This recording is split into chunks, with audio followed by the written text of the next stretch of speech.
People love Tifa, and for good reason.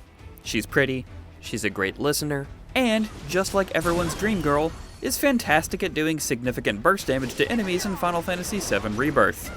Let's go in depth on this fighting game character pretending to be an RPG character, Tifa Lockhart. Let's finish this!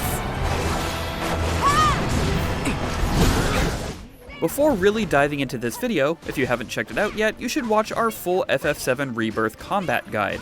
It does a great job of explaining the overall systems and giving a brief overview of Tifa's specific combat traits. For this video, I'm also going to mostly use footage from either the Combat Simulator or the Coliseum, so I don't spoil more locations than I need to.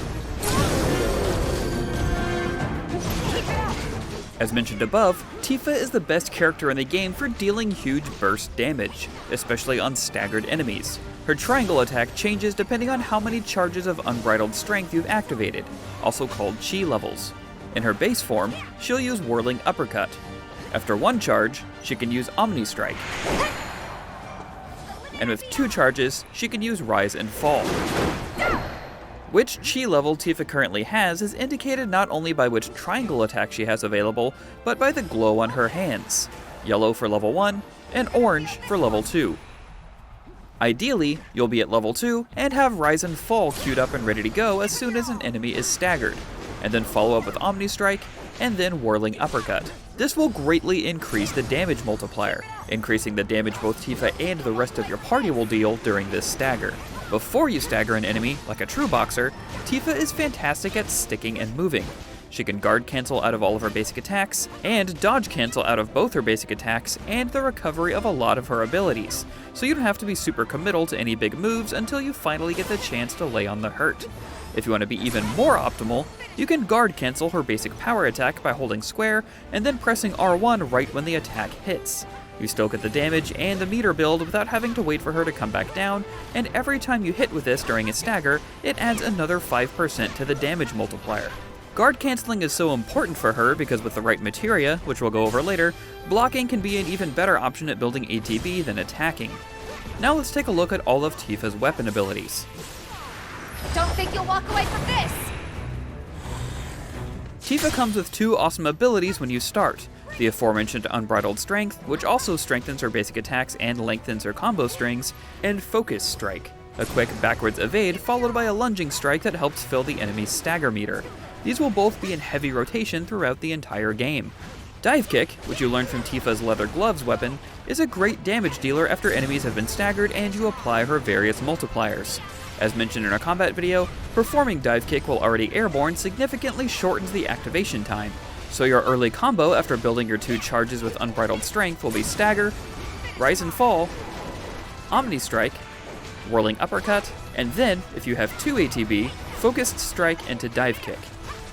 With only 1 ATB, go straight into Dive Kick from Whirling Uppercut.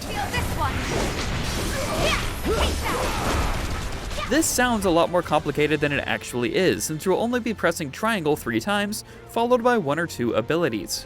We recommend setting at least Focus Strike and Dive Kick to your shortcuts, as it can be a bit cumbersome to go into your menu in the middle of an aerial combo.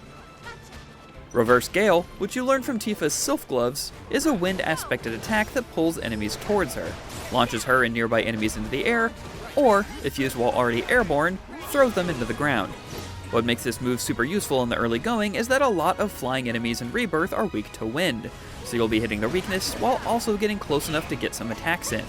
That being said, we didn't end up using this move a lot in the later game unless we were specifically targeting an enemy with a wind weakness, as she just has much stronger options. Overpower, the move Tifa learns from her Kaiser Knuckle weapon, is a lot like Focus Strike, but it does more damage, makes follow-up basic attacks stronger, and more readily puts enemies in the pressured state. Since enemies' stagger bar fills faster after being pressured, Overpower is a great move to use in conjunction with basic attacks to get the enemy pressured, and then you should switch to Focus Strike to build the bar. Like Focus Strike, it can also be cancelled mid-air into Dive Kick. Star Shower, which you learn from the Dragon Claws weapon, is a highly damaging offensive ability that makes Tifa dart around an enemy, striking them multiple times. It also increases the strength of her next ATB command, so this is a great move to use after an enemy is staggered to further increase your burst damage for your next attack. It can also hit multiple enemies at once due to its wide range. It is one of her longer duration abilities, however, so make sure you're ready to activate it on time. Also, it looks super cool.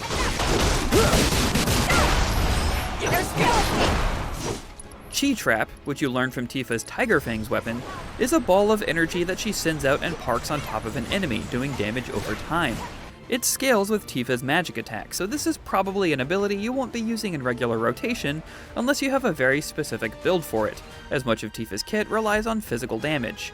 Chi Trap can also juggle lower level enemies, acting as a form of crowd control after knocking one down, and can hit multiple enemies at once if they're close enough to each other, so it definitely has its uses. And speaking of magic builds for Tifa, Unfettered Fury, which she learns from her highest magic power weapon, Crystal Gloves, works just like Unbridled Strength, but imbues her leveled up triangle attacks with non-elemental magic power, changes the names of the triangle attacks, and grants 1 Chi level. Using Unfettered Fury when you have 0 Chi charges will automatically bump Whirling Uppercut up to Omni Flurry instead of Omni Strike, and using it with 1 charge will bump Omni Strike or Omni Flurry up to Rage and Fall instead of Rise and Fall. But keep in mind, if you use Unbridled Strength after Unfettered Fury, it will override it. So if you want to use both magically powered up triangle attacks, it's best to use Unfettered Fury with 1 Chi level when Omni Strike is showing as your triangle attack, and then unleash Rage and Fall and Omni Flurry. One more quirk of this ability is that your magically buffed triangle attacks will further increase the stagger meter as well, not just the damage multiplier after stagger, so Unfettered Fury might be useful in longer fights when stagger's going to take a while.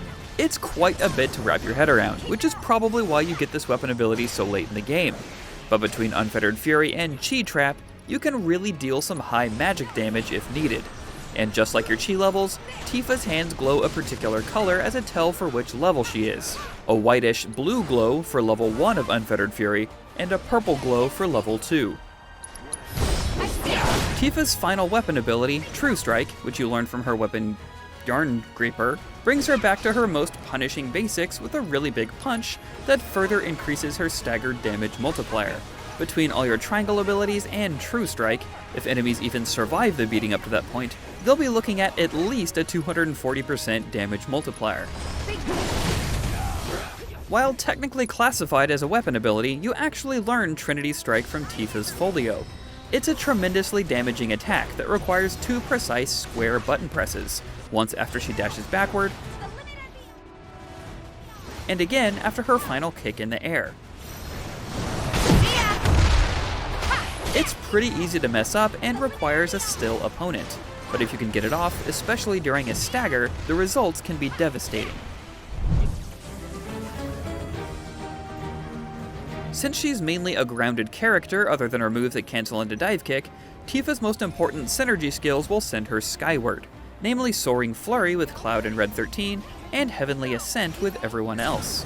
Soaring Flurry you can use when at a far horizontal range from your opponent as it sends you up in a diagonal, while Heavenly Ascent sends you straight up vertically. Once in the air, Focus Strike, Dive Kick, Reverse Gale, Overpower, and Trinity Strike can all still be used, along with her basic attacks and dodge. You can also hold the attack button to perform a power attack that puts her back on the ground. As far as defensive synergy skills go, Bodyguard with Red 13 and Barret will bring one of these tanky boys to your position to block attacks for you. I didn't find myself using this all that much as a lot of attacks will hit behind them to reach Tifa as well, but it can help in a pinch if you're out of other options. Her other defensive synergy skill she can use with all the other characters besides Barret and Red is called Slip and Slide. This move is an evade and counter attack that gets stronger if you time it right as the enemy is attacking. She already has a pretty great dodge that she can attack right out of, so this isn't a vital move, but it's great to use while blocking an extended attack. Come on. Beyond their immediate utility, defensive synergy skills can also be great to reposition party members out of dangerous situations. So if you see someone about to get clobbered, pull them over to you. As far as her synergy abilities go, there's nothing particularly unique about hers as they have the standard effects, such as increasing limit level, giving you unlimited MP for the characters involved, granting 3 ATB segments, or increasing stagger duration on an enemy. If Tifa's in the party, you'll probably want to use any synergy ability that increases attack power and stagger time as those play to her core strengths. Okay, you asked for it. Since Tifa naturally excels at using mini ATB commands back to back, anything that helps her build ATB quickly will be vital. Make sure you have the skill Concentration either from your folio or from one of your weapon skills, most likely the Kaiser Knuckles. This way, you can have a 50% chance of entering battle with at least one charge of Unbridled Strength already active. First Strike, Speed Up, Steadfast Block, Precision Defense Focus, ATB Stagger, ATB Boost, and Auto Unique Ability Materia all play to her core strengths. If you have Crystal Gloves equipped and are going for a more magic-based build, make use of the Elemental Materia on a weapon slot paired with whichever element you want her to attack with. As you can see, Tifa is a character that gets more rewarding the more you study her quirks, and can be tremendously powerful in the right hands. Want a guide on any of the other Rebirth characters? Make sure to let us know in the comments below, and while you're here, check out our combat guide or our 12 essential tips for FF7 Rebirth. For everything else gaming, you're already in the right place. IGN.